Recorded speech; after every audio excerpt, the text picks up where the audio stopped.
Yeah, I think I think the problem was, Isaac got those two fouls early, but I thought we managed it okay. Like we put Vooch on for a little bit, and he did a pretty good job. But I think he ended up with 41, but 19 of his 41 were in the fourth quarter. And I thought we gave up too many N1s around the basket. And listen, at some point you're gonna have to put your nose in there against him. You're just gonna have to do that. And certainly the length and size. I thought there was times where we were trying, but his length and size just overwhelmed us. And then I thought, offensively, we didn't shoot the ball great. They played some zone. I thought we did a much better job of attacking it in the second half and really generated a lot of layups, which we didn't do a good enough job in the first half, but I think it was a 2-point game at the half. But really offensively, I thought we didn't really – we moved the ball, but we didn't move the ball at the right time when things were open for us. I thought we got too deep and sometimes stuck, and there was no reason to be. There was guys open behind us that we could have generated some better ball movement and better shots. But the biggest part was I think we had some coverages, breakdowns, with different guys in screening actions with Giannis.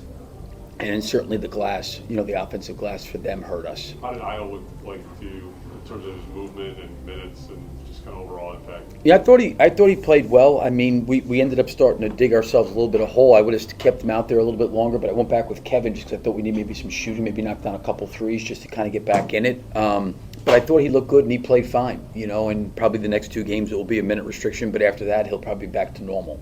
Billy, I know you said when Giannis has it going like that, I mean, there's not a lot you can do except kind of put your nose in there. And does he just is he a guy though? I mean, they can run with like you guys do pace wise. They can score about the same.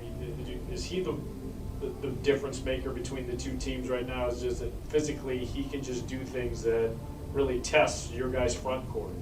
Oh yeah, but I don't think that maybe for us, Joe, that we're maybe any much different from any other teams. There's some teams out there. I mean, he's just a handful, right, with the way he plays, and I've got great respect for his motor, his intensity, and the way he competes. But you're going to have to a certain point, match force with force. Like the only time, and again, I'm not saying this in any way to put a player in harm's way, but like Vooch wrapped him up one time. Like at some point you got to wrap him up, you know what I mean, and make him earn it from the free throw line. And Vooch did it, I thought, professionally in a real good way that nobody's in danger. But we've got to be able to, I think that the fouling part of it, like there's going to be times he's just going to overwhelm you, like he's unique, but it's when you're reaching in and slapping down at the ball and he's going through that, laying it in and getting an extra point. There was certainly some times that we were overmatched with size and strength, and he just was just better than us. But I think the detail on some of the things that he ended up getting, there were some breakdowns earlier on, and I'm not sitting there saying that we would have shut him out, but I think we could have done a better job in some areas there in that fourth quarter that could have maybe kept the game a bit closer. But certainly, he without question, in the fourth quarter overwhelmed us. Billy, you mentioned that the way you handled him earlier was kind of predicated on Isaac and his foul trouble.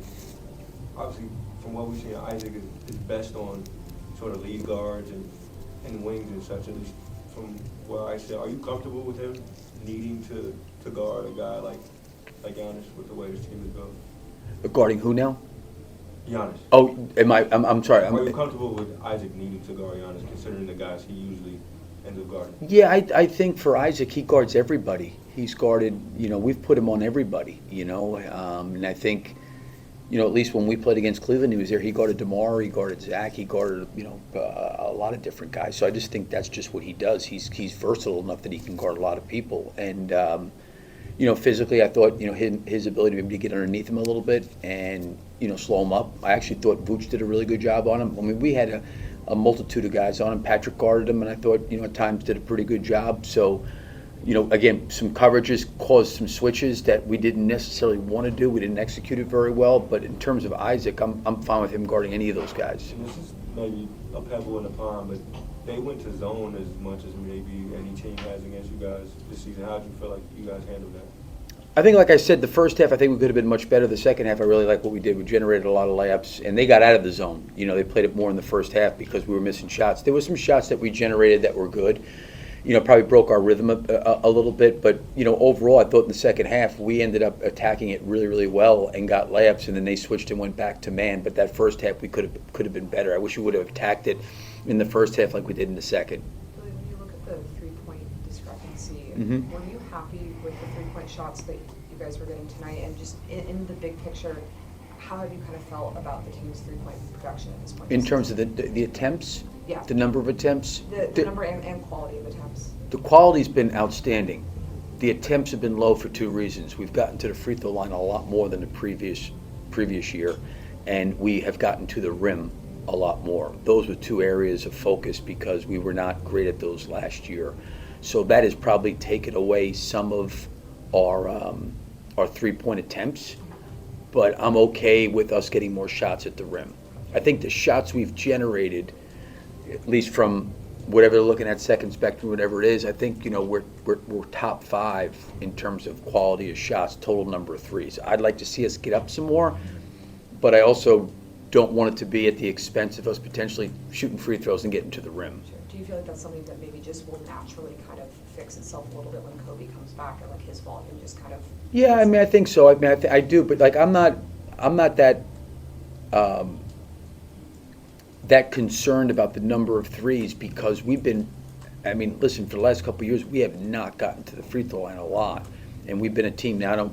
We got to the free throw line more than they did tonight. We've been doing that, so that's good. And then I think I maybe mentioned this like last year. We were like minus 4.5, 5 shots per game at the rim on our opponent, and we've done a much, much better job than we did a year ago. So if you've got a possession, right, and those shots go up, it's going to come out of a bucket, right? So if you're taking all these threes, then maybe you're not getting fouled as much, you're getting to the rim. So there's a balance there. I think we should have generated a lot more, to your point, Julia, tonight, just because I didn't think we made really, really good decisions. We turned it over some, but there was the ball movement part of it in terms of the recognition of what was open. We kept talking about it, but we just never really did a good enough job of getting them to close out and moving them around a little bit more. I was curious about the offensive rebounding. I don't remember exactly what they had, but Giannis, I think, had 4 or 5 of them. And it just felt like every time he got down there, the whole defense kind of got sucked in behind him. How do you counter that? How do you prevent? Because you want to show bodies, you want to show help, but you also need to be able to secure those defensive rebounds. I'm not sure. Well, I understand. So when he's driving, you're saying? Just, yeah, on those drives, it seems like he was able to get a couple of putbacks, and because you were bringing so much help, you were almost kind of behind the play, and that kind of allowed him. Did you see that, or am I? No, I know what you're saying. I mean, I think some of it is, he was around the basket on shots. You're going to be in a tough situation because we're bringing help, and obviously we're trying to guard him with 2 at times. So when the ball does come out or a shot goes up, a lot of times he's close to the rim, and as you're fanning back out to threes or whatever, you're turning to try to check. A lot of times it's going to be one-on-one, and he's wedged in there pretty good, and sometimes he's just going to overpower you. I thought we tried to gang rebound, and at times we were okay.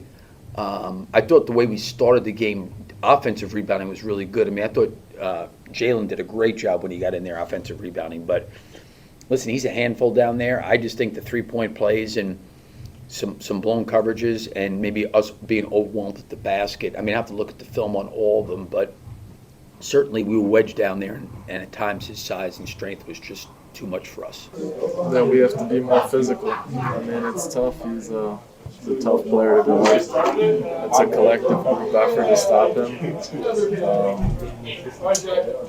But I think we gave up just easy buckets for the other players. Like he was obviously getting downhill, but the other players impacted the game, and that's how they got the win. Is it difficult to kind of make some of those defensive rotations when a player does have a center of gravity like Giannis, where you are so focused on him? Yeah, it's tough. Everyone plays their role really well on their team, but it's a collective group effort to stop a guy like that. Modest, obviously, you guys brought in Isaac to sort of handle all these different matchups. He gets in foul trouble early. Maybe not just tonight, but in the future of all the times you have to play this team, do you feel some sort of obligation to be able to handle that matchup in the cases where it does become one-on-one? I mean, yeah, whatever the coach tells me, I'm going to do it. Ice was guarding him really well. He got some really cheap fouls, but you know that's what comes with the game. He was guarding him pretty well, I believe. So whatever the team needs me to do, I'm going to do that. I'm just curious about like his offensive rebounding in particular. It felt like you guys really showed a lot of help, tried to contest the rim, and then sometimes he would still just be able to tip it back in. What's that like, just getting behind the play like that? Yeah, every time he drives, he's creating contact, so you kind of get pushed back, and it's hard to grab that rebound, so the other guys have to come in. But sometimes I feel like he misses on purpose and like grabs and finishes because he gets you out the way. So, but I mean, as I said, it's a team. It's the team that to guard him, it takes the team. Yeah, Billy talks about how, sometimes you got to stick your nose in there and be more physical. And it's got to be, obviously it's tough here. The weight difference, the experience difference. Can you answer the call from the coach to do that with where you're at right now? Do what? Just be more physical against a guy like that. Of course. Yeah, of course. I can always be better. I can always, do better in whatever game I play. I'm always looking to learn. I'm always searching to learn. So, I mean, if that's what he says I have to do, I'm going to do it. Billy said he's been really happy with your guys' shot selection from three-point range, even though you're taking fewer than last season. Yeah. How do you feel about your own personal shot selection? Do you want to get your volume up at all anymore? Just kind of where do you feel? I'm just allowing the game to come to me. I'm not really pressing. I'm going to be aggressive all the time. They tell me to be aggressive, but I'm not really pressing on my shots or anything like that. I know I'm capable of doing a lot of things on offense, but it's the things I have to do on defense and the little stuff to impact winning. Just start seeing one-on-one. We were in our fields, our pinches like we were in the first three quarters. He just started seeing those bodies and just going at us one-on-one. And, when he sees space, he's good to attack it. And obviously, you've guarded anywhere from Paulo to Maxey. You guard a bunch of different modes. It feels like you're best on those kind of lead guards. Are you comfortable with needing to guard a guy like Giannis in these coverages? I'm comfortable guarding him. At the end of the day, I love guarding the best players in this league. But at the end of the day, too, it's not just on me. It's team defense. At the end of the day, we all got to buy into it. It's not always going to be just a one-on-one matchup. Yes, I might start off on him, but it takes everyone on the team to slow down these players. I think I want to be careful with how I ask this because I don't want to get you in trouble, but obviously he's such a physical player and you pick up 3 early fouls. How difficult is it to be guarding a guy who is that physical but is also getting the benefit of the whistle at times? I mean, it's difficult. Like you said, him being physical and me being a physical defender, I feel like we should be allowed to go out there and just play basketball at the end of the day, play off physicality type of basketball. I feel like it shouldn't just be switched, from regular season to playoffs to how they officiate things. But like you said, it's tough. It's tough guarding a physical offensive guy while being a physical defender because, defenders in this league nowadays don't get the benefit of the doubt of being physical without drawing a lot of fouls. Yeah. It's one thing when he's obviously doing what he does inside the paint, and he does that, on a regular basis. He hits a couple key threes in that fourth quarter. He's pretty solid from the free throw line. I mean, how tough of a cover does he become when he's three levels he's scoring from all three of them? I mean, with him, you have to take the threes. Like if he's making threes, then you have to live with that. We know how dominant he can be inside the paint. So if he's hitting threes, he's hitting one-legged mid-range shots. You just got to live with that. Yeah. You guys see a double big tonight. Tomorrow comes a double bigs as well. When you guys don't have the size right now with Zach out, just what as a team defense, what can y'all do to kind of counteract teams that are just going to be much bigger in the front court than you? Just be more destructive. The taller guys that we play, just get under them, crowd them, try to make them, dribble the ball, be more of a playmaker, ball handler, just be more disruptive, use our hands, try to get deflections, and like I said, just be more disruptive. They were throwing a lot of zone at you, and I think it was the third or fourth quarter when you had like 3 straight baseline baskets. Can you just talk us through kind of like what you guys are looking for and how you're able to break that up? Yeah, we knew in their zone basically. Once we got the ball middle, me going across the baseline, it was good. It was going to be open. We had seen it in the first half. We came here during halftime, and Billy kind of pointed it out to everyone. So we knew next time they were in the zone, it was going to be open.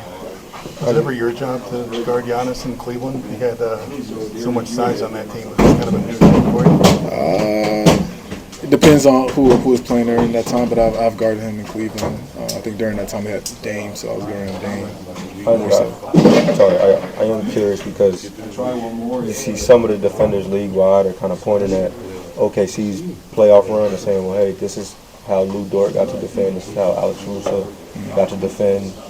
And they're saying, well, we want to set a tone early in this season in terms of physicality and being allowed to have a certain whistle toward the end of the year. Do you sort of share that belief? Are you looking at that playoff run there as sort of a model to kind of gauge what you can get away with in the regular season? I think it's hard for anybody to get away with that during the regular season. Like I was saying, I feel like the physicality is different in the regular season than it is in the playoffs. Of course, in the playoffs, you're allowed to get away with way more stuff, physically. Then in the regular season, they call it a little more tit-tat fouls. And in the playoffs, you're able to actually be physical and actually get away with certain things. But to the OKC point, they've been players that you named. They've been established defenders, Lou, Russo. So they're able to get away with certain things. But I always think that in the regular season, it's hard to get away with those things. But in the playoffs, they allow you to be a little more physical. And for what it's worth, you've been known as a defender for some time. Why do you think it is that you don't have that sort of reputation with the officials? Do you think it just not pushing yourself on guys as much? What do you think it is? I think it's a regular season thing. When I've been in the playoffs, I've been able to get away with some of the fouls that they've called here, or they're not even going to call some of those fouls. So I honestly just think it's a regular season playoff thing, but it's not going to stop me from continuing to be physical and still setting the tone so officials see that. It felt like part of the success of y'all's defense in the first half was being able to disrupt in transition. What do you feel like was working there, and how can we maybe build on that in future games? Can you ask that again? Yeah, it felt like y'all's transition defense was specifically pretty good in the first half. It was kind of keeping them from getting any big runs going. What do you think was working there, and how can that maybe just be built on in the future? The first thing is that I don't think we were turning the ball over as much in the first half, and then in the second half, once we started turning it over more, it's hard to get back on our transition defense, but I also think in the first half, even when we did turn it over, we were sprinting back to the field. When Giannis got it, we were in our fields, building the walls so that he couldn't get to the paint.